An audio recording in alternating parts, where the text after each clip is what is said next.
তো তুই তো ওখানে বসে পুরো ঠিক করলি না, তুই আইরে পাগলটা কেন করলি না? কেন করলি? কেন ঠিক করলি আমাকে বল।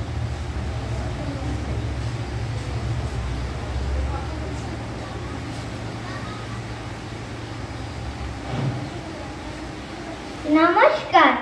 কবিতা পুতুল ভাঙা, কবি রবীন্দ্রনাথ ঠাকুর।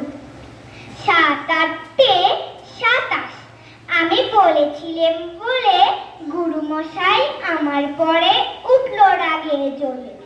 মা গো, তুমি ৫ পয়সায় এবার রথের দিনে সেই যে রঙিন পুতুল খানি আপনি দিলে কিনে।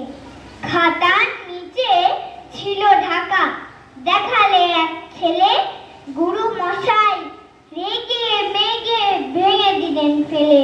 বললেন, তোর দিন রাত্রির কেবল যত খেলা, একটুও তোর মন বসে না পড়াশোনার বেলা।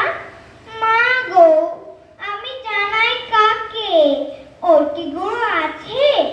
আমি যদি নালিশ করি এক্ষুনি তার কাছে। কোন রকম খেলার পুতুল নেই কি মা ওর ঘরে? সত্যি কি ওর একটু মন নেই পুতুলের পরে?